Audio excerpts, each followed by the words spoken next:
Thank you for listening to this Podcast One production. Now available on Apple Podcasts, Podcast One, Spotify, and anywhere else you get your podcasts. O'Reilly Auto Parts specializes in keeping your car on the road. Superstart batteries exclusively at O'Reilly Auto Parts are designed to meet the electrical demands of today's vehicles. Get dependable power and performance from a Superstart battery for your car, truck, motorcycle, lawnmower, boat, and more. Superstart batteries are built to handle even the toughest conditions.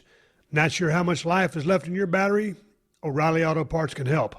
Their professional parts people will test your battery for free. If it does need to be replaced, they'll help you find just the right battery to fit your car.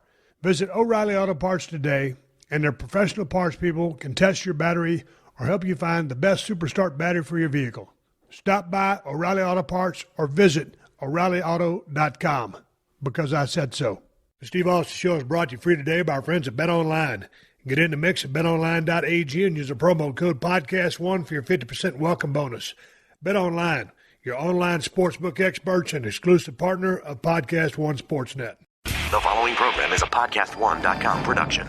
From Hollywood, California, by way of the Broken Skull Ranch, this is the Steve Austin Show. Give me a hell yeah. Hell yeah. Now, here's Steve Austin.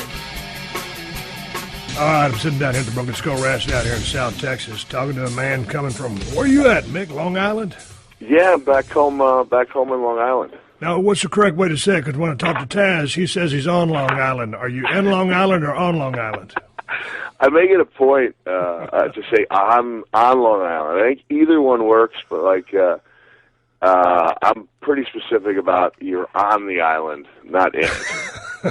Fair enough. Hey, man, anyway, I'm talking to my good buddy, Mick Foley, my former travel partner, one of my arch rivals back in the day, my former tag team partner, former travel partner, my partner in crime way back in the early 90s when we were both trying to crack our good friend Diamond Dallas Page on the road by ribbing him unmercifully. So, anyway, I reached out to Mick because I was on his Twitter account, The Real Mick Foley. And that led me to his Facebook account. And Mick had made a very impassioned plea about all things that were going on in WWE and all things that are not going on in WWE. And so I decided to reach out to him and have a discussion about the current state of affairs. And one of the things that me and Mick talked about before I started rolling sound was neither one of us want to come across as two bitter veterans who are griping about every single thing or complaining. But I really enjoyed your post, and, Mick is still a big part of the company. Went into the WWE Hall of Fame in 2013. Absolutely, I don't think you're going to find a bigger fan of professional wrestling on planet Earth than Mick Foley. But nonetheless, tell me about this article that you penned, and I think you penned it about 4:30 in the morning, according to your Facebook page. Yeah, it's kind of like a second part to something I did last week after Raw. You have to sometimes fight the tendency to put something out on social media immediately because it's a great tool for getting the word out. But sometimes there's some knee-jerk reactions and some complaining that really should have been thought through. So I kind of fought that last Monday, but I was bothered all day Tuesday, and I realized this was going back last Tuesday, and I realized I'm on the verge of not watching this show. And I made a decision back when I was with TNA in 2000 that I could choose to be bitter and not watch the show on principle, or I could join my kids for 3 hours, for that 3 hours a week. They love the show. And I went in and I started watching it, and I could really, after having been gone, I could really appreciate everything they did right, all the camera shots they got. And even if I thought storylines could be redundant, I really came to, appreciate the time I was spending with the kids. And it's kind of been a no-brainer that if it's Monday night and I'm home, that's where I'll be for 3 hours every Monday night. But my 12-year-old falls asleep about 9. My 14-year-old has lost interest. And, I've got a really close relationship with my daughter. We do all kinds of things. And I'm home more than I was. like I don't necessarily like need to watch the show just for the sake of watching the show. And I realized, man, this show it's not depressing me, it's frustrating me. And when I realized that I was on the verge of not watching, I just thought that I could be like indicative of what could be hundreds of thousands of other people who were on the fence, like who hadn't been happy about the show for a while, but were watching it because that was their pattern and that's what they did. And so I texted Chris Nowinski, and I said, Chris, this is not a concussion question or a wrestling question. I'm merely calling on you because you're the wisest man I know. He said, okay, no pressure there. And I said, there's a saying, I think it's a political saying, and it says, when you lose blank, you lose blank. And then I said, and it's meant to indicate that if you lose something smaller, it's, representative of a larger loss to follow. And like a minute later, Nowinski comes back with, I believe you're looking for, as Ohio goes, so goes the nation. Like just had it, and he even like gave me a link to the Wikipedia page for the quote. So it's a pretty famous quote. And last week I said, think of me as Ohio rather, and that if you lose me, you're not just losing this one, die-hard, long-term disgruntled fan, but you are on the verge of risking. And I didn't want to say hundreds of thousands of other people, but as it turned, I think I did say it. I was hesitant to say it. I didn't want to make myself look, try to look that important. But when the ratings came in, it turned out they had lost hundreds of thousands of people. And I felt like I had to follow up last night because this is the show where they're going to try to get some of those people back. And someone needs to say this, like, and you and I are kind of in the same boat in that we love the company, but we don't work for them. I think you do a couple things with them. I do a couple things with them. Thank you. He just turned in his report on the history of Radio City Music Hall. I'm homeschooling the young man. Very good job. But I think what they're going to do, I'm just worried that they're going to kind of double down on what they have, and that we're going to see a very authority-heavy show. And that's where I think guys like you and me who've been around can say, guys, rethink this. Like, this might not be the answer to your problems. Like, the problems, injuries. Seth Rollins' injury came at a terrible time. Yeah. Brock's gone away. They've only got I don't know if they have any aces up their sleeve, and I just want them to rethink things. I just want to know if my voice can be out there and be one of those things that's batted around before they go forward with something that I think could be a losing proposition. But when you think they're going to double down on the authority, do you think they're going to employ the authority even more airtime within the show and a bigger part of the show? That's one of my concerns. And the reason I call it a concern is somebody asked me a few weeks ago, like, wow, did they ever have like a baby face, I'm using authority here as an authority figure, right, besides you? And I said, yes, Steve Austin was a great babyface commissioner, and so was Ric Flair. But it's been, that was, I did it in 2000. You did it in like 2002, somewhere in there. So it's been 14 years since we've had a balance. I always thought that there was a swing in the pendulum and that the show could be heel heavy, and then you kind of try to smooth it out. And I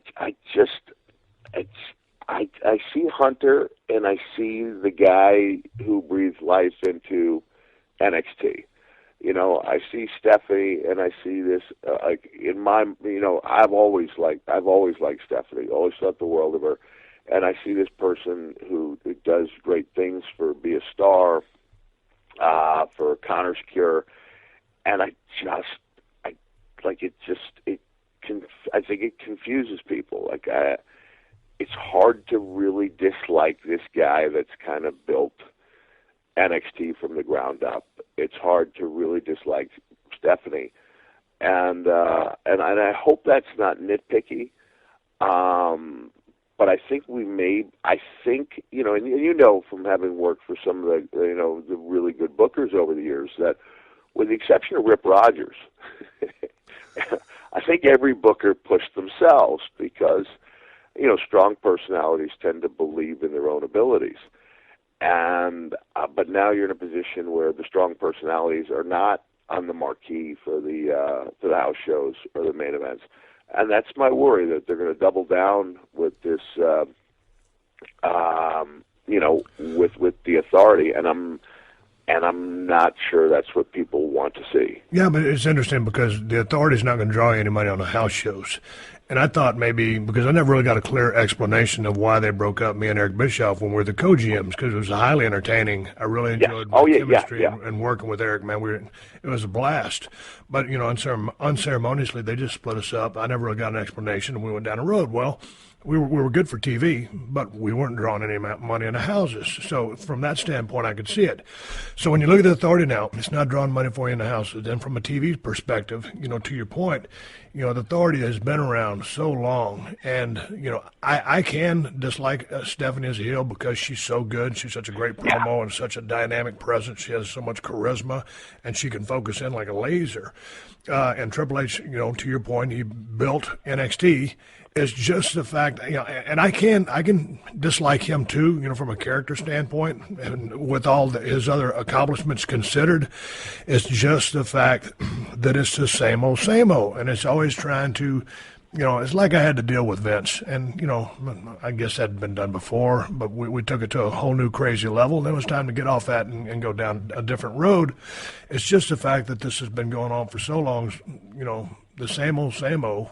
And it's like, why can't the powers that be or the authority turn into this neutral faction, and in which that the heels are fined or punished, or anybody that breaks the rules? I mean, and it goes back, I guess, not to segue off that, but to stick within the authority. As far as the overall tone or product of Monday Night Raw, presented in a serious shoot fashion where it's a work. And I was just having this conversation last week on a podcast. When you go see the new Tom Cruise movie and Mission Impossible, it's a work.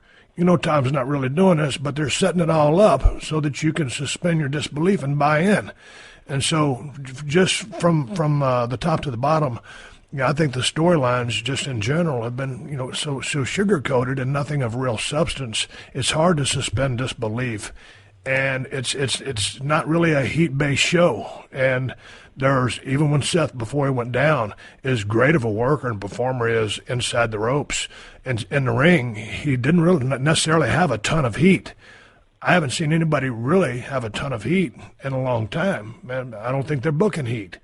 And I don't know. I think it's a bigger problem than just the authority. And we'll get into promos, but in just a minute. But I just don't know why they can't play the authority now as a neutral faction rather than be so heavy-handed and forcing their issue, trying to keep the dude with the belt or the guy that just got the belt and keep throwing obstacles at him. It's been done to death. Yeah, and I thought for a while they were, kind of a neutral faction, and Stephanie was the one who ushered in the Divas Revolution, which has had its problems, but she was, clearly a babyface on that night, and Triple H at different times come down as a very, level-headed figure of authority. I think, and I'll find myself like driving down the road. And the danger of bringing up good ideas is, I think if people talk about them, there's less chance that they will get done. And I really wonder, because there were a couple of scenarios going into Survivor Series that seemed to make more sense than the path they chose. But because they made more sense, people were talking about them. And I believe Roman Reigns as part of the authority would take off. I think that's what that character could have really used. And I'm not saying this to pander to you, even though I'm not above pandering to you, because you are Stone Cold Steve Austin. But they're kind of putting him in that Steve Austin role. And not everybody can pull that off. You know, like I almost wish I could talk to Roman and just say, like, don't crinkle your eyes. Like, just work on a couple of things that have, that create negative, almost instantaneously negative feedback. And suffer and succotash and things like that that Vince may or may not have written for him was probably not the right way to go. I think Roman really prospered, a little air of mystery surrounding him. But going back to the idea that Survivor Series could have ended a different way and that it may have gone the way it did in order to surprise people is kind of, 1 week down the road, there's nothing to be gained by that surprise if it's not best for long-term business. So, do you think his nuances, his mannerisms are too cliched or overacting, or and trying to force this personality that he is not? It's going to be really interesting moving forward. I know that there are a couple of them that, and I want to say, and this is what is it? In the South, you say, bless his heart before you say something bad about him. In the North, you say with all due respect. Yeah.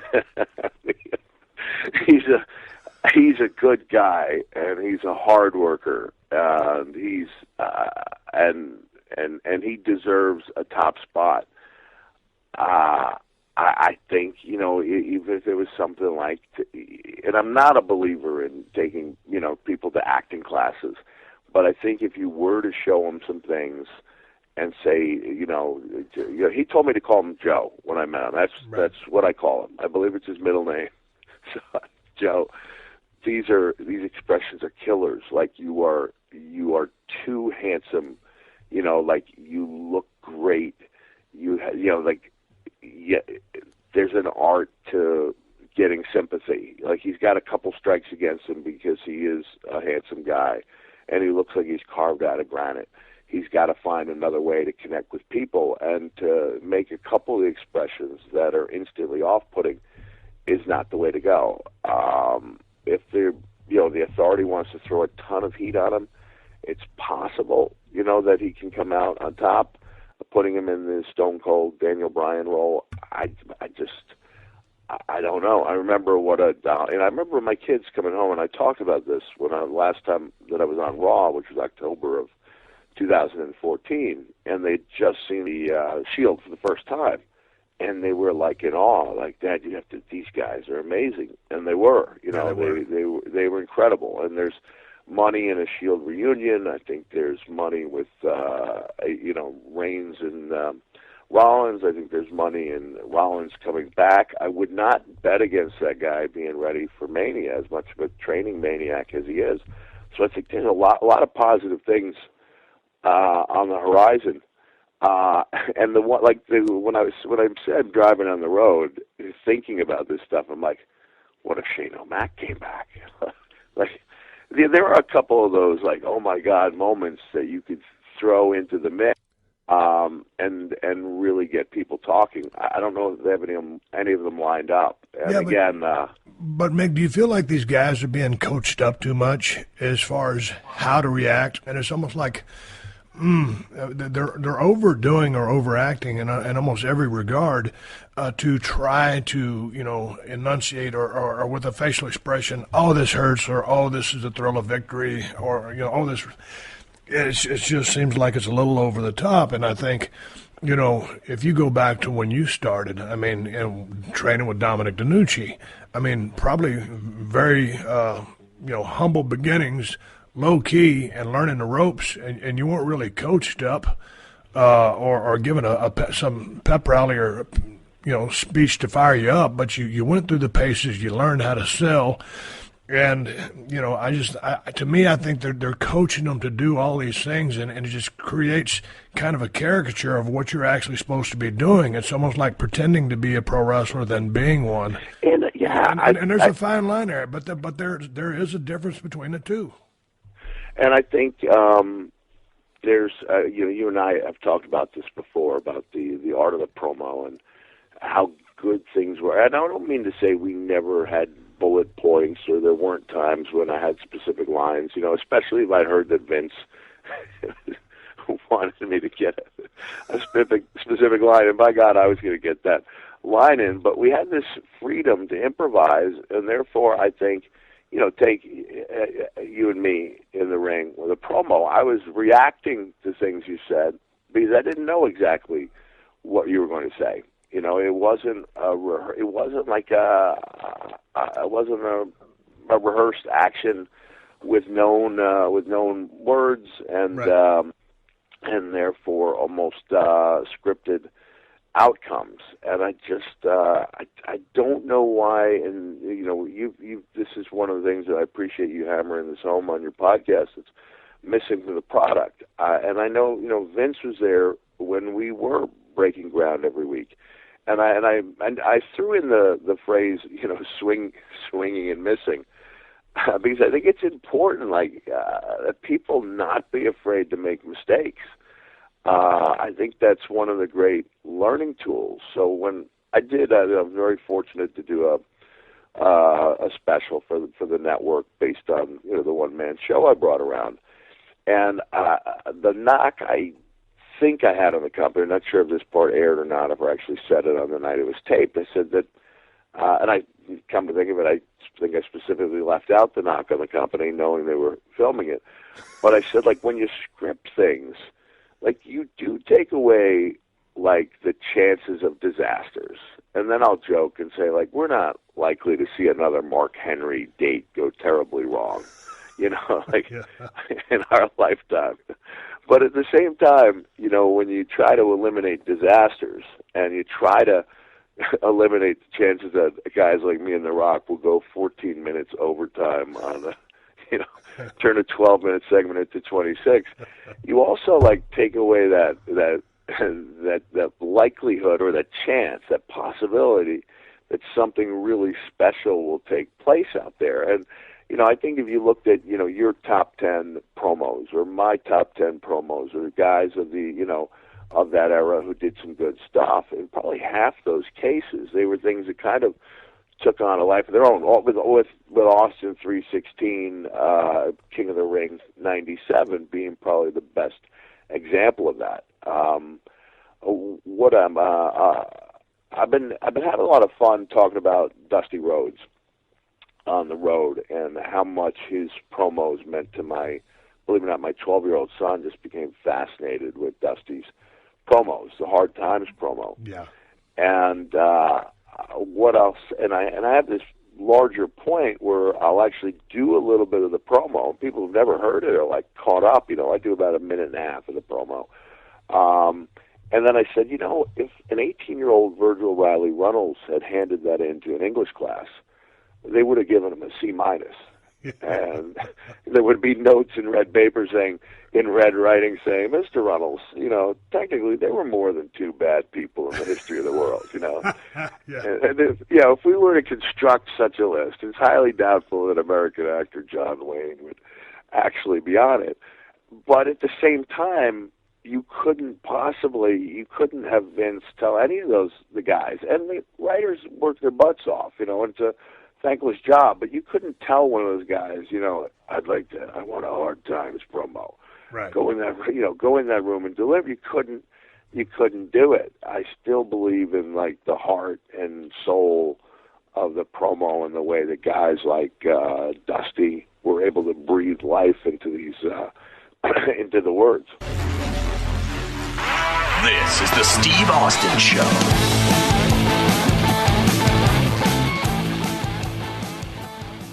Paying out of your own pocket for gear you need to do your job is a problem. All kinds of departments across the nation, police, fire, EMS, medical workers on the front lines, and even military units, they all deal with constrained budgets and outdated gear. But there's still a job to do, and you need the gear to do it. Hunting for military, first responder discounts has historically required going from one website to another and all kinds of hassle. Don't you wish there was one place you could visit that had a carefully crafted selection of deals for military first responders in one spot? GovX works directly with brands to negotiate the best prices possible because you deserve the gear you need at the prices you've earned. Plus, you can trust that the gear you're ordering is 100% authentic, direct from the manufacturer. If you must pay out of your own pocket, you shouldn't have to pay a premium to get the gear you need to effectively perform your duties and complete your mission. GovX has a huge collection of gear and apparel from popular brands, all in one convenient location. It's like a grown man's toy store in here. Just wait until you see our knife collection. All you need to do is sign up for free. No subscription fees. No re-up in your membership every year. Once you're approved, you're a fully fledged GovX member for life. GovX honors your service and gives back to your communities. We don't just thank you for your service, we honor it. So if you're an American of service, a current or former member of the military, firefighting, frontline medical, or law enforcement communities, or the emergency medical, join GovX for free and enjoy a community that honors and gives back to patriots like you. If you've got a military or first responder background, visit govx.com and sign up for free for instant access to tons of deals and a community that honors your service. Visit govx.com and receive $15 off first orders over $50 or more when you use code STEVE. That's $15 off first orders over $50 or more when you use code STEVE at govx.com. But half the thing about a promo, Mick, is just say, for instance, you and I are working a program, and like you said, I'm saying something, and you don't know the nuts. You might have a general idea of what I'm going to say, but you're forced to listen. And so, dude, listening is a whole different thing than just standing there and waiting to say your response because you already know your response. Man, when you're hanging on every word, you've got to answer the question or answer what I've said. And so, it may behoove them to go out there and do some stuff with Roman. Hey, man, I hosted the 2K paddle last year sometime, and Roman Reigns was sitting right beside me, and I was going right back and forth with him just off the cuff. And the kid is quick-witted, he's smart, he's funny. And he's got a lot of charisma when you just let him be himself. So if you can set the table for him, give him something to respond off of. I mean, just throw some softballs to him, but let the kid do and say, what he feels and what he wants. I mean, you could gloss over a couple of tips to give him, but just let him be himself. And I think he's trying so hard to be what they want him to be that he's having a hard time being himself. And as you know, man, I mean, in all the very unique characters you were able to create, each one of those people that you were was a big part of Mick Foley, just turned up and in a different direction than the other characters you created. But you were basically being you. And so I think this kid, if he's allowed to just be himself, let him go. Let him follow. He's already fallen on his face trying to remember promos. So let him fall on his face, pay his dues. And, once you get in that water and you sink a few times and someone's going to pull you out, it's sink or swim. Eventually he's going to start swimming and he's going to be just fine. He has all the makings of a superstar. And they call them all superstars from the get-go anyway. But there's a big difference between being called a superstar because that's what the name of the talent is and actually being one and drawing money. The kid's got all the potential in the world. They just need to let him go. And if he falters, he fails organically. He just picks up, he dusts himself off, and he keeps going. Do you understand what I'm saying, though? By being forced to listen, it's like our conversation. You've got to listen to what I'm saying because then you're going to respond. Let the kid do that. Yeah. There were some pivotal moments for me and you, and this is something I talked about a little bit in the first book, but it's not something that's common wrestling lore. Was a camaraderie and also a little bit of a competition in '97 when it was clear that we were going to be able to kind of take off. We were going to be given the chance to take off. That's why I pointed out that to me, in my mind, the Attitude Era began. And I don't know if you remember the meeting. Vince called us together, and he admitted that things that worked in the past were not working. We were losing the Monday Night War. WCW had a really strong hand, and your character was just starting to take off, and Vince said, we're going to need input. If the character's going to work, we're going to need your input. We're going to have to do things differently than we had. and you and I were like right there, like the number 2 and 3 heel role, you know, and your character was really taking off. And at that time, and this is he's a bless his heart, with all due respect, this guy's turned out to be seriously one of the best ex-wrestlers, you know, as far as being a positive person and spreading a positive. Mark Barrow was a heck of a guy, but the fact that he had come in with that big contract, you know, like literally days after I came in for just the guarantee, and months after you came in, yes, kind of fueled us, you know, and we'd be talking or riding, and we knew that we were going to be given this chance. And so they would put the two of us. Do you remember a couple of matches we had as heels? They would put us in the ring, and it was like a kind of a magic period because the handcuffs were off. You know, there were no restraints. We were given a chance. I remember at one time, man, the match just seemed to be going forever. And afterwards, they said, "I'm sorry, but WCW went into a break. You guys were hot. We wanted to keep the action going," and they had that kind of faith in us that we could pull it off. The other one I remember is you and I in a heel match in Montreal when Vader was going to be part of the Vader was going to come out. Do you remember this? Vader was going to be part of the finish, and then you and I kind of changed it around, and for whatever was the better fit, it was probably you going over instead of a DQ and Vader hitting the ring, and we just decided not to tell Leon that we had changed the finish. And you and I came in hot, yelling at each other as a rib on Vader. He's got his gear on, and he's ready to run out to the DQ. He has no idea that we've changed things around. And guys would gather around and think they're going to see a fight between Mankind and Stone Cold. But I just remember that feeling like of something taking off and being part of something good. You know, we were the underdogs against WCW. We both knew that we were going to have a chance, to take these characters as far as we could. And for me, I knew that I could go out there and try things and fail.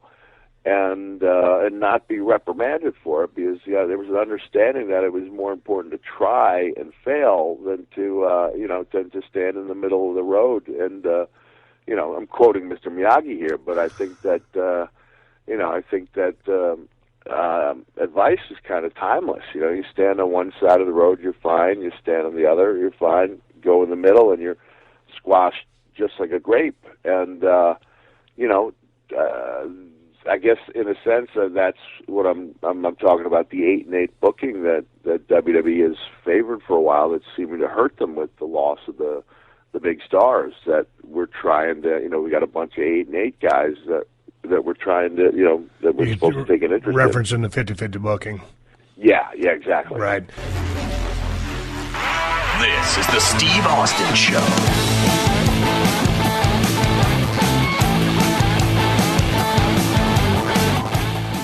The wait is finally over. Football is back. You might not be at a game this year, but you can still be in on action at BetOnline. BetOnline is going the extra mile to make sure you can get in on everything imaginable this season. From game spreads and totals to team, player, and coaching props, BetOnline gives you more options to wager than any place online. You can get in on their season opening bonuses today and start off wagering on win, division, and championship futures today.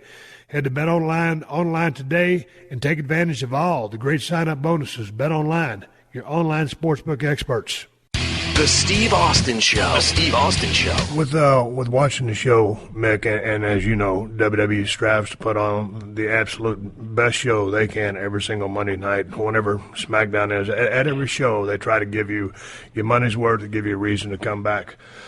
But in saying that, with that being said, man, it almost feels like it's so slick, the spontaneity has been lost. And when that spark, that spontaneity of is live television, anything could happen.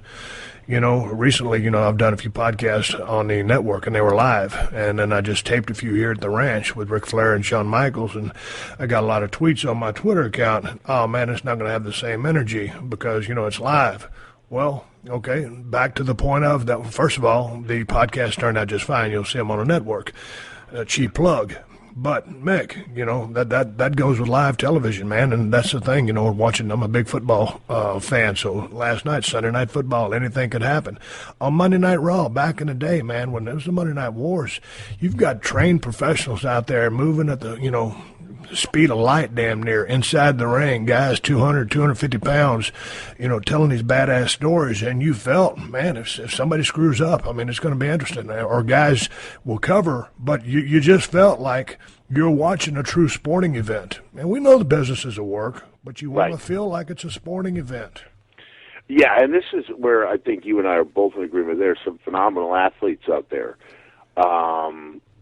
I mean, and that's why in my post I said, man, I think the talent pool is deeper than it's ever been.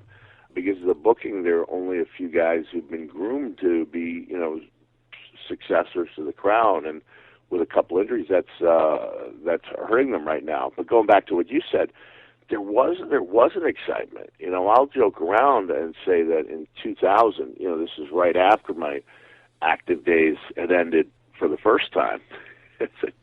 I did come back a little too often, but there was this sense of, there was unparalleled like adrenaline rush and sense that things could go terribly wrong, and there'd be 12 guys that were going to take place in a segment, and we didn't know exactly what was going to be said, and I was the commissioner, so I kind of had to know what was going on to play the moderator, and fireworks are going off and pyro. And my mom asked me, like, well, Mick, how many days in advance do you find out what you're going to say? And I said, like, days? She said, hours? I said, Mom, there are times that pyro's going off, and we'd all be huddled back there, like, okay, just trying to figure out, trying to piece it together. And sometimes there was really magic, that came out of the chaos. Well, sometimes you tell a guy, hey, man, just go do your thing. I got your back, or I'll follow your lead. Or, hell, if you get lost, I'll jump in. And so it was a survival mechanism. And it forces you to be at your best. And the guys and gals are currently operating at their best. And for the most part, there's a lot of them doing a really good job. But some of it feels so slick that you don't have that edge that you used to have. No, and I think... there is the real premium on the work rate, and things have changed to where, like, you can't be you really can't be a top guy without a real list of cool moves. And sometimes I think that takes away from the actual, feeling of watching something that could be real. Like, like the heat isn't heat without 6 or 7 cool moves thrown in. I think the mics are so hot that, you almost have to, work out matches ahead of time. I don't think there's as much ability to call things on the fly because the mics are right in there. I love the cast of characters. And I'm going to, I'll be honest here, and I hope I don't put heat on the 2 young women, but, man, the thing that really bothered me last week was when Sasha and Becky Lynch had I believe it was their first singles, and I thought, okay, they're putting them out there here without a program. This is going to be like a defining moment in women's wrestling. They're going to give them the same type of chance that they had at NXT TakeOver. And everything they did was good. The 2 of them, they don't do anything that doesn't have meaning. They're 2 of the best women I've ever seen. And 4 minutes later, it was over. It was like it had never existed at all. And that's when I got angry, because I know how hard the 2 women work. And I know how much pride they take in what they do. And I know that, imagine if you and I, instead of having that, that heel match where we got the 3 extra minutes and we were allowed to put in 12 or 13 and really go at it with almost nothing called, still one of my, I put it on one of the DVDs just because I thought it was like a kind of a lost classic. But imagine, 97 when we're going head to head with WCW if they told us we had 4, including introductions. I think you more so, you would have spoken your mind. I would have tried to explain that I thought the two of us could do a better job given more time. You would have told them in a more direct manner. Well, to your point, I mean, yeah, those are two badass women. I've really been excited about some of the NXT gals that have come up, and well, not so much that they've come up because I don't think the system allows them to be as free and as creative as they were allowed in NXT. I just thought they were a little bit more at home there, maybe a little bit nervous about the aspect of live TV, but I think they're so good they've gotten past that. It's just they're being micromanaged.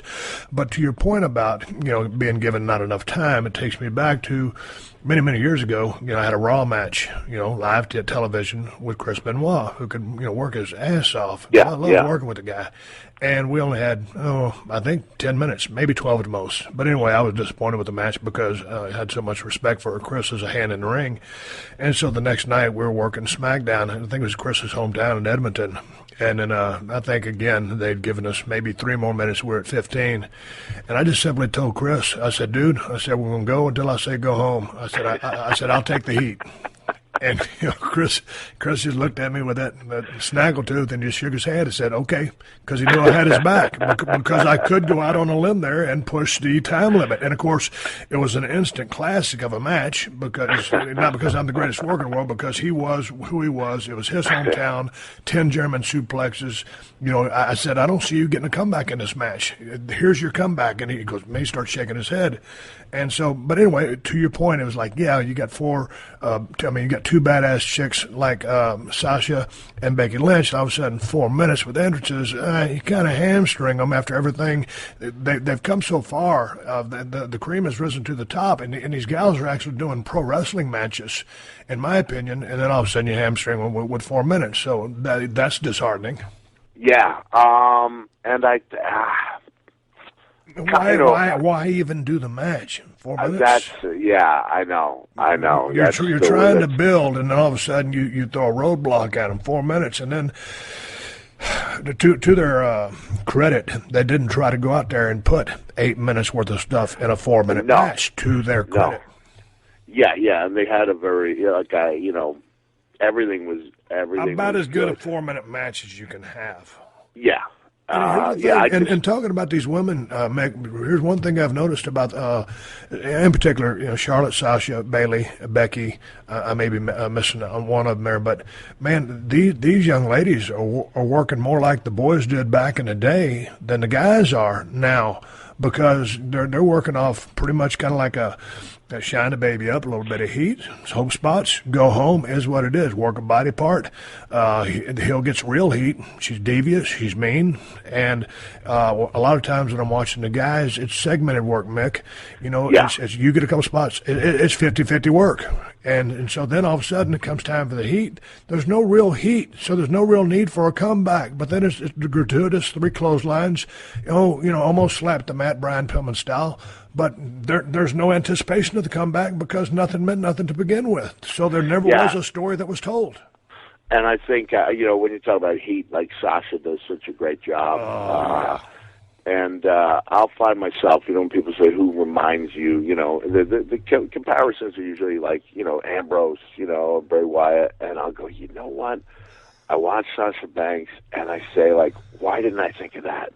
Because I was, playing with a pretty limited physical hand. And I'll see things like where she's just stomping, like on the fingers, like the creative stuff. And she's really like an artist out there, but in the sense that she captures you in the wrestling match she's in.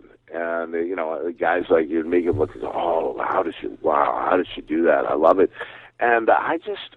I'm going to make a plea to Mr. McMahon here. Like, let her do her thing. She's kind of symbolic to me, like, of things that are good about wrestling.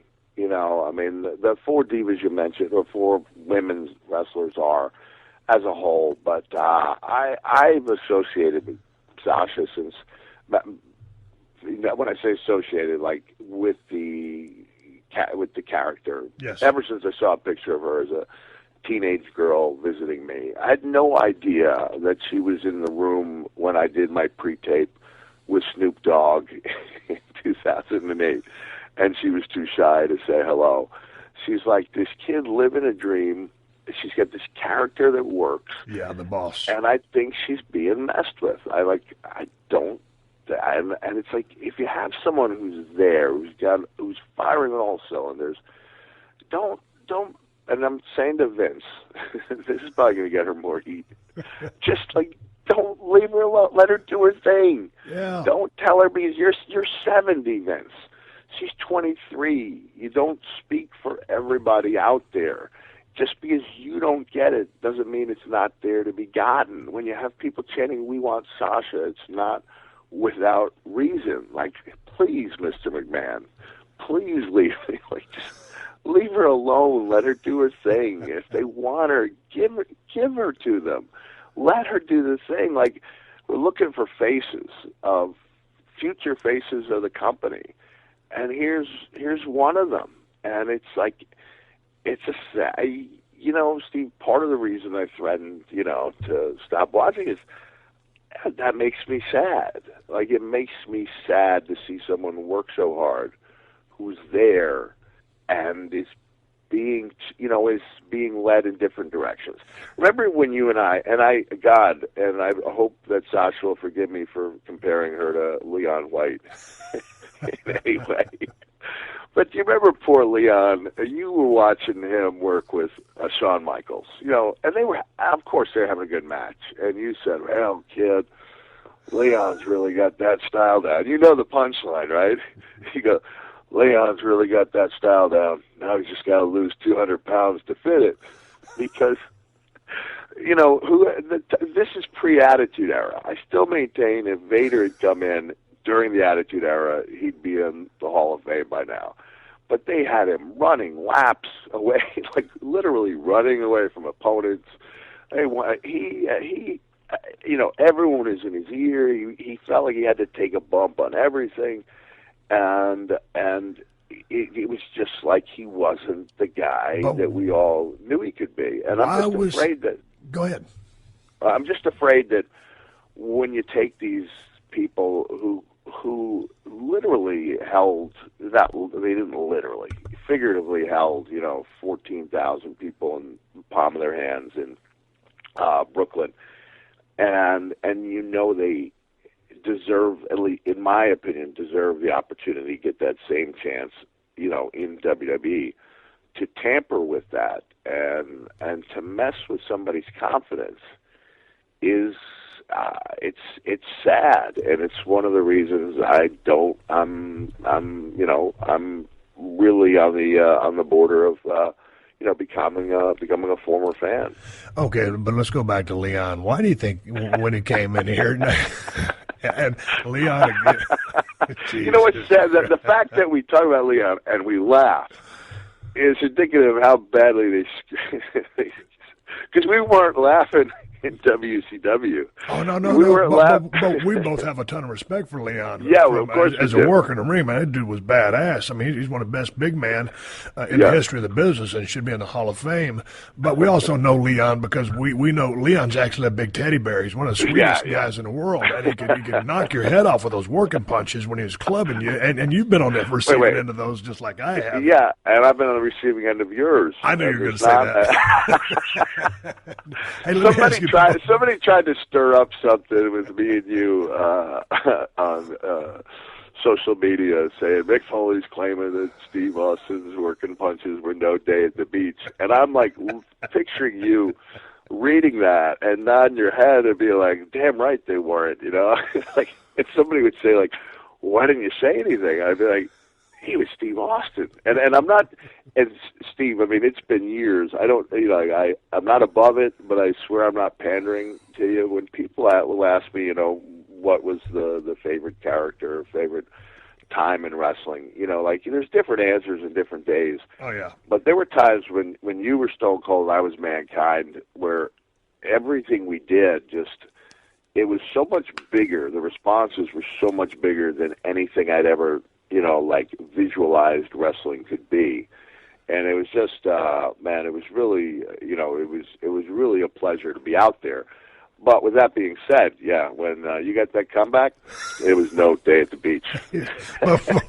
Before I continue my story and my point about Leon, okay, and we love to call him Leon.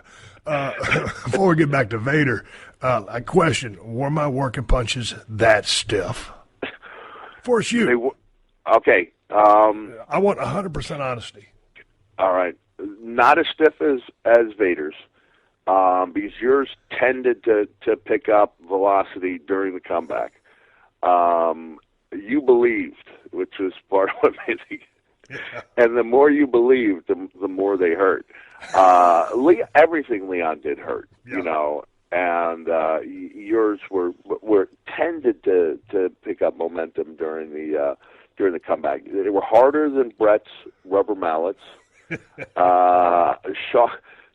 Shawn Michaels, he was a hard hitter. I think he had to because of his Well, the size. thing about Shawn was he had that pinpoint accuracy, so his kind of stung just because, like, you weren't thinking that this dude that weighed about 215, 20 was going to be snapping those things, and you sold them, but yeah, they peppered you a little bit.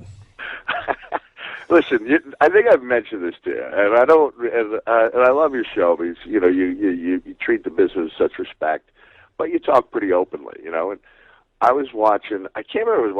I had to have been watching Rock because I think, or you, right? Yeah, it was. You were still active. You were active for about a year after or a couple of years after I retired the first time, and I just kind of leaned over to Triple H and I went, Hunter, you've worked with both Austin and Rock, right?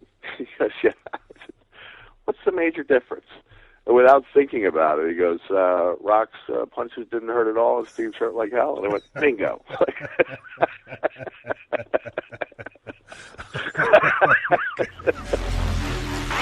This is the Steve Austin Show.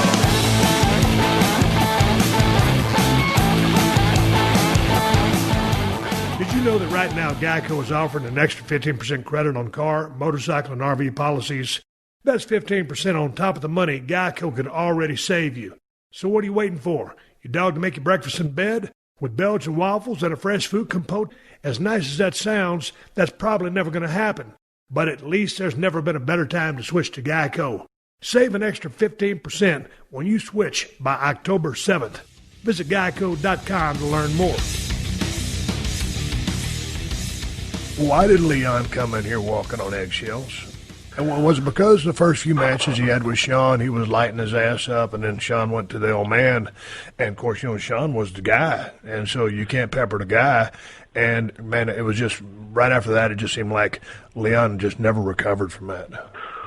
Yeah, I think it goes before that, because I think he did SummerSlam 96 with Shawn, and Leon had started 4 or 5 months before that. No, he was in Mania because I got into I rode with Leon. I started the day after Mania. That's when I debuted against Bob Holly, and then ran in when Taker was facing Justin Hawk Bradshaw, and Leon handed me his bill that he had gotten from from WrestleMania, and as you and I know, the company takes care of you during WrestleMania. You only get charged for the incidentals. Yes. And because I was Mankind, I wasn't actually going to be seen until the day after Mania, so I was not part of any of the festivities. I just sat there, in that Hilton overlooking the parking lot of Disneyland, and eventually I did head over there. I just thought there's worse things a guy could be doing going to Disneyland on his day off, and I had rung up all of $47 over 5 days, and that's where I was in my life at that point. It's probably kind of expensive by my taste. And Leon hands me these receipts, and at the time, I mean, there've been bigger receipts than this year, but it was $650. It was $200 sunglasses, and the mini bar and room service, and I just thought, this isn't going to work, and Leon was dropping me off at the $30 specials and then going to the hotels in it, and it wasn't going to work. But at that time, we were riding, and his frustration was with the fact that they wanted him at that time. A heel had to be a coward. So that even when he premiered, even when he did the Vader splash on Gorilla Monsoon, which was really special because nobody had gotten a Gorilla in at least 10 years, probably a lot longer, they still had him running away from, I think, Scott Hall and one of the other guys. And as we know in WCW, like, Leon didn't back down. Like, he was the biggest, baddest. Right. He was the baddest apple on the tree because he was so good. Like, he could make baby faces by giving them great matches and feeding comebacks. And even something as, this is, going back to when I hurt my ear and was working with Leon in 94. Mm-hmm. I mean, Leon didn't know that my ear was, was gone. But when he saw that I was, bleeding heavily, and it didn't go until he called the comeback, like he called the comeback because he was a guy, he liked to make opponents. Like he ate people up on a certain level, and he made quick work of, he was really believable in his matches with the underneath talent. I joked around, but I was joking around about true events. And I don't know if you ever saw it, but I know that I did, where I would see Leon's name, Vader, and then I would see the talent he was working with, and I would see the guy look at his friends and just shake his head and say, I don't think this is for me. And, like, it wasn't, like, unheard of. It wasn't like people didn't call him names. It was almost like, I understand. And they would just walk down Peachtree Street, never to be seen from again, because Leon would eat those guys up, and then he would give back to your baby faces. And he made guys, like, he and I had a heck of a rivalry because because we would go toe-to-toe, and I did take a beating, and, I would come back, but he was calling those comebacks, and he was great in making people. And I think when he got to WWE, pre-Attitude Era, he just had so many people in his ear, so many people trying to tell him how to be a heel. He wanted to get along because I think there was he had the reputation of being cranky with management, and he was just baffled. He'd be driving along and he'd be going, I'm Vader, and I'm running around the ring away from my opponent. And one day he had a match with Taker, and he was really happy with it. And he was telling me what he did in his match. And I was like, yeah, that's a heck of a match, Leon. That was a heck of a match when I had it with him last night. Like he was taking what had worked for me, and he just, he's, I should say, Leon White's, like, he's down to about 350. He's in phenomenal shape. He shouldn't have to wrestle at his age, but he is, and he's a guy that I don't think gets his due, as being one of the great heels of his generation.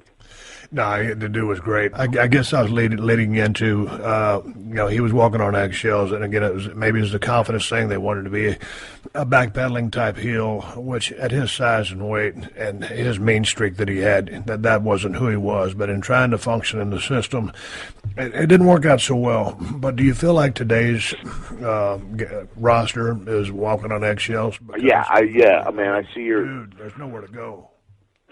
I see your I see your larger point for sure. I think so.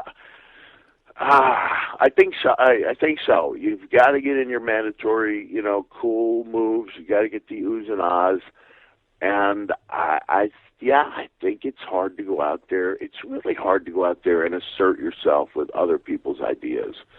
When we were driving down the road, and this is, I hate to be the guy going in my day. But what I've maintained about the scripted promos is that they don't hurt you the day you give them. If you show up and somebody's got a promo and you learn it and you give it, it doesn't hurt you that day. But what it does is eventually it relieves you of the necessity to constantly be thinking about your character. You know, like, and a lot of us, you know, once we got to a certain point, you and I, we were on the road a lot in WCW, and then you kind of have this tendency, I think, at a certain point, to kind of become, I don't want to say lone wolf in a romantic way, but like you spend a lot of time by yourself, because that's where I felt like I did my best thinking.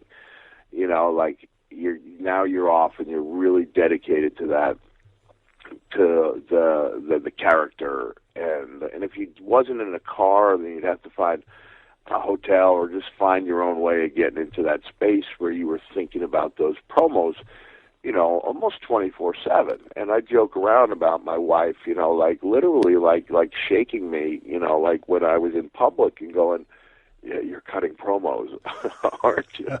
Because, you know, my fingers would be twitching and my eye would be blinking.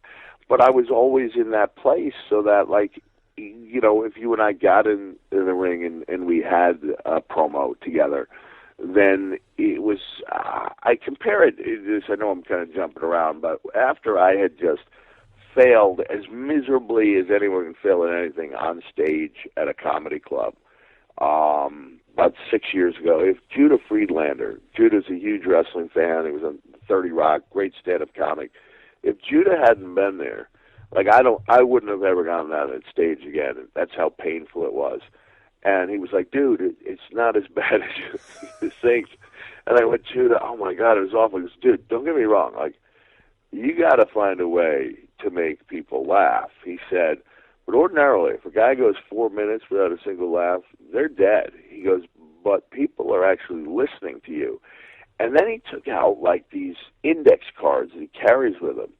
It almost reminded me, even though he was using index cards, it was almost like he had a Pentium processor in his head, because he had memorized, like, he had just committed so many things in his mind, actions. This is, you know, that he didn't have to think about it. You know, right. The cards were just kind of a crutch. And he'd been through so many things and reacted so many ways that he literally had an answer for everything. And I think, in a sense, that's the advantage that guys like you and I had, an advantage, you know, like Rock was such a natural. He was able to get where we got, you know, years before we did. But there was give and take, and there was some, you know, Bruce Pritchard tells a story about The Rock coming back after DX had kind of shredded him, you know, on Raw. And he goes, you know, Bruce, I'm doing what I'm told. And Bruce said, Rock, are you willing to get chewed out? And he said, yeah. He goes, you're on live TV. You know, like, You're live. Do what you want. Ask for forgiveness later. And I think Vince appreciated that type of thing. But you and I, you know, I think that's what's missing, the repetition. You know, the muscle, you know, it becomes part of the muscle memory that you know you're going to get into situations with people, and they're not always going to be pleasant. Hopefully you're in there with a guy who wants to do business with you, you know, who wants to create a promo that's going to help you both. That was always the ultimate goal. But I think the game has changed so much, and people are so concerned about remembering that you almost sense what I call, you know, memorization and recitation instead of emotion. Okay, with that being said, you know, like you said, you were going to conclude your write-up with the immortal words of Owen Hart. Enough's enough. It's time for a change. Where do you start this change? I don't know. You know what? At the very least, I'm just going to put this out there again, because thank you for giving me a place to talk about these things. I know Triple H and Stephanie and Vince have really busy jobs, and the fact that I've offered 2 or 3 times over the last, you know, year to come in and talk to them for free, like I don't work for them. You know, like they make action figures, and you know, I think they paid me a little bit of money when I came in and did SummerSlam. But I'm not like it. If they get angry at me, they don't like the ideas. At least they've heard them. Like, I literally live 90 minutes away, less if it's traffic. If there's no traffic, even when they did, even when car services were offered to me, I like to drive, and I would be happy to take that trip.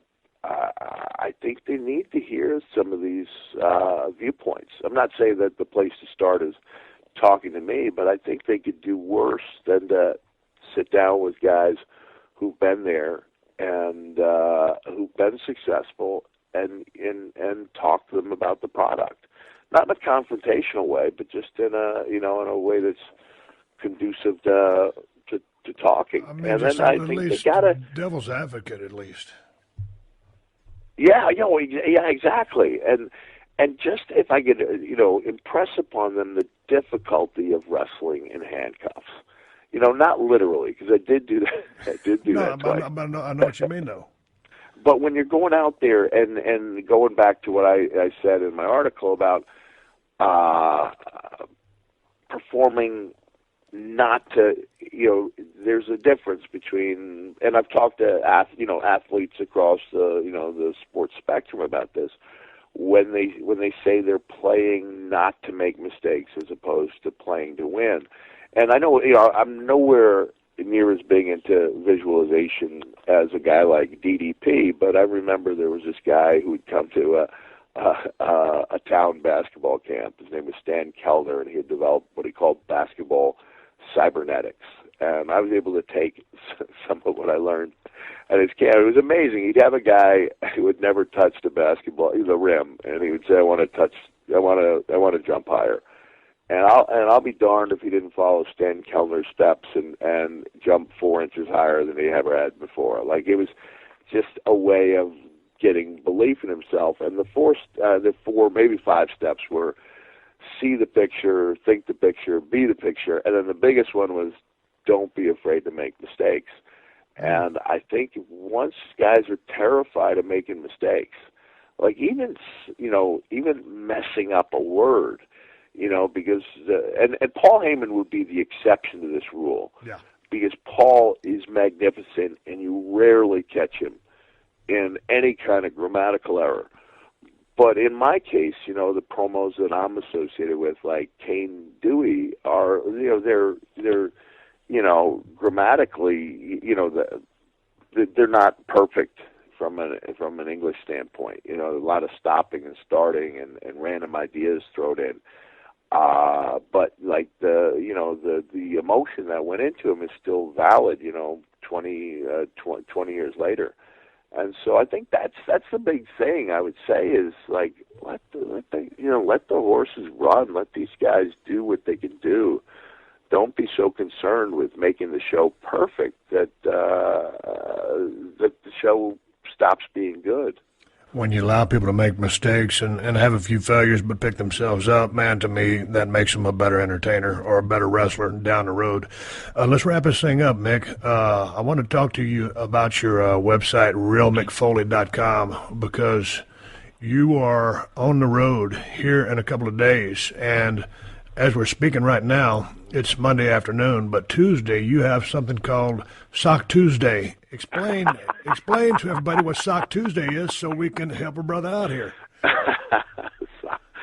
Sock Tuesday, that's my one day a year socktacular where we essentially sign socks and people can order them from around the world for $19.95 plus shipping. I think it's kind of a cool thing. You could argue $19.99 is a lot of money for a sock, but almost everyone was happy with their purchase last year. This year it comes with a certificate of authenticity. Last year we were able to do some pretty positive things with some of the money, and I don't know exactly what I'll do with some of it, but I do know I've been looking. Like there's a couple of wrestlers with injuries, and I'm going to kind of be Santa, and I'm going to try to, if the Sock Tuesday's successful, I'm going to try to take care of some of those medical bills for a couple of the people. And it's just a fun way for me to give people something unique. And because I've chosen to spend most of December doing my work as an ambassador for Santa, in case you have 6-year-olds listening to the Stone Cold podcast. it gives me a chance to make a few bucks. Still do some good during the holiday season. I do a lot. Most of the stuff I do is for kids living in homeless shelters on Long Island. So I kind of found my role as Santa. I really enjoy it, and it gives me a chance to make some money, give some money back, and it gives people literally around the world a chance to have a pretty cool signed, handcrafted souvenir. So it's really cool now. And looking at your website here, are these your one-man shows? You've got December 4 in Felton, Delaware, at the Delaware Auto Exchange. Well, that's just I'm done with the one-man shows for the year. Those are a couple of appearances. Those are just appearances, and I'll be tailing off by the end of March. I'll be taking a real long break from doing the one-man shows. Well, let's talk about that. Are you going to try cool jets a little bit because you've been on the road so much? Yeah, you know what's happened to me, Steve, is the road is, man, it is really it's kicking my butt in a way that it never did. You know, I think when I was on your show a year and a half ago or so, we were talking about the schedule I was keeping, and I think at the time I was just coming off 13 cities in 13 days where I drove 85 hours, and I was like still kind of raring to go. And it's just in the last year and a half that, man, I'm slowing down a lot. You know, you've seen the way I walk. It's kind of hard for me to get around. And I just I want to take it easy. I want to be home more. Honestly, I've kind of run out of cool stories too. I got to kind of got to kind of think of some things. Go back and jog the memory and find some things, and go out there with a show I can really be proud of. But when you showed up at my house that one night when we did the show there in my office, and man, Kristen made you a big ass cup of coffee. Maybe made you a sandwich or something because you had promised the fans something, and it went above and beyond the Call of Duty, and you helped this person out and made this just personal appearance just for. You're doing someone a favor. It turned into a nightmare. By the time you got to my place, I was like shaking my head. I'm thinking, man, how am I going to get a podcast out of this guy? He doesn't do amphetamines. He's never done anything in his life. I was thankful that you drank some coffee, but so finally, the roads, starting to be a little too much. Yeah. It is wearing me down. So I'm slowing down a great deal. I'm looking at, just 6 or 7 days a month on the road, homeschooling 2 of my kids. Some of the guys out there know my 14-year-old son is on the autism spectrum, and I'm just trying to spend a lot more time, with him. Time is, kids grow up so fast. So I'm trying to take care of these, trying to be there for those pivotal years while still being part of the business. Before we go, I wanted to mention, I had forgotten until Drew Galloway brought it up that I'd actually brought up his name the last time I was on your podcast. Yes. Just as a guy who had really caught my attention. And I think this is a message for WWE, is that if you have a guy and he grows that much as soon as he's gone, it should be obvious that the creative atmosphere is a little bit stifling. If we have a guy like that who's 6'7", who looks like he's carved out of granite, and he's become a comedy act, and a good one. I've got my 3MB farewell tour shirt, and I love 3MB, but when I first saw him, he sent me a thing, and it was 17 minutes long, and you know what it's like if somebody sends you something.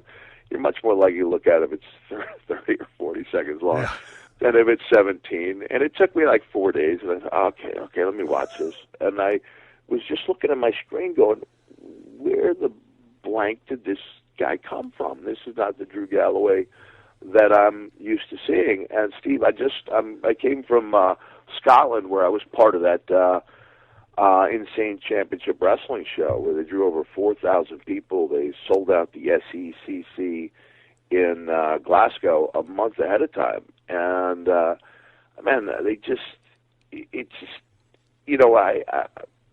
know I'm kind of all over the board here, but people walked away elated, And that's a word I used to Stephanie when I saw her after my family had attended an NXT show.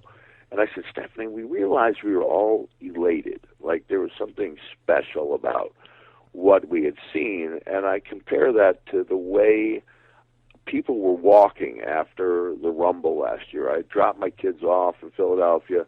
There was a bad snowstorm, so I took the wheel, still being the wheelman. Oh, no. Took the family to Philadelphia, kind of outran the storm to make sure that, I was there, dropped them off, and then picked them up.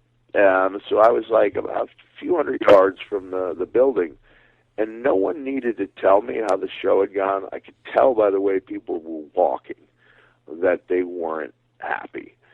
And there was a shuffle. It was like a sad shuffle. Right. And then when the kids got in the thing, it was like, all right, just wait till I get on the highway and you can tell me how it went. But I compare and contrast the way that people looked coming out of that show to the way that people looked leaving NXT TakeOver last May, where I saw, I literally drove 12 hours to see Sasha and Becky Lynch wrestle. I was in Tennessee with my 12-year-old. I was like, okay, we're 12 hours from home. We're 12 hours from Orlando. Where do you want to go? And we decided to go see that match, and I was so glad we did, because I need those moments to kind of remind me of why I love wrestling. And that's what that ICW show did. It really did. So I just... I thank you for giving me the opportunity to talk about it. I don't think I sounded like too much of a whiner. I think I did a good job of reinforcing just how hard you hit on your comebacks, which is always a good thing. And in the end, like you and I said, we're two guys who still love the business.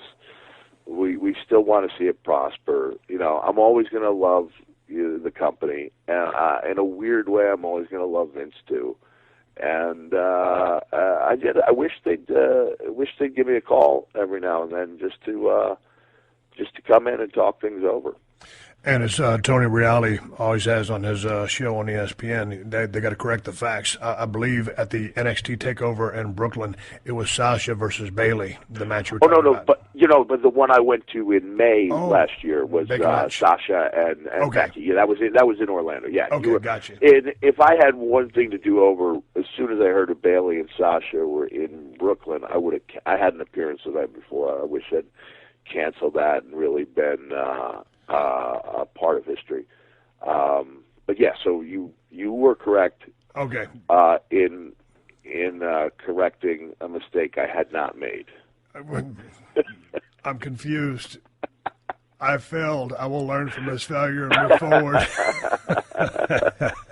Hey, Mick, I appreciate you coming on the show. And once again, to Mick's point, just two guys shooting and breezing about the business. Mick's not bitter about anything. I'm not bitter about anything. We spend enough time in the business to love it enough, care enough about to sit here and just hash out a few opinions and just share our thoughts. And so whether you agree, disagree, and there's no malice intended towards anybody, all respect to the talent that's in the ring today. Everybody that's out there, because I know WWE works their ass out, put on the best show possible. That being said, it's cool to play devil's advocate and throw a couple ideas out there. We'll see what happens. But nonetheless, two guys very happy with their post-ring careers, enjoying life. Correct, Mick?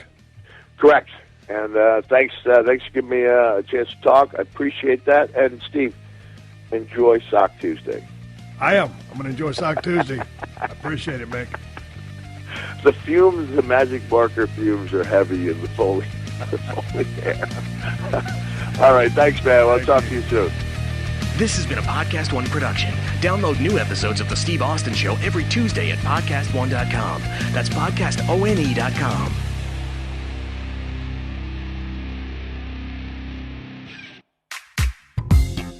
Welcome to the MIP. Yeah! The Michael Irvin Podcast. You knew this was coming. Guess who? Let me start this thing off. Join me every week for the Michael Irvin Podcast. We'll give you the full MIP experience. I'm talking everything from football to fashion. I will be chopping it up with playmakers, headline makers, and I am throwing haymakers. I'm the MVP of the MIP. Don't miss it. Download new episodes of the MIP, the Michael Irvin Podcast, every Thursday on Apple Podcasts, Podcast One, and Spotify.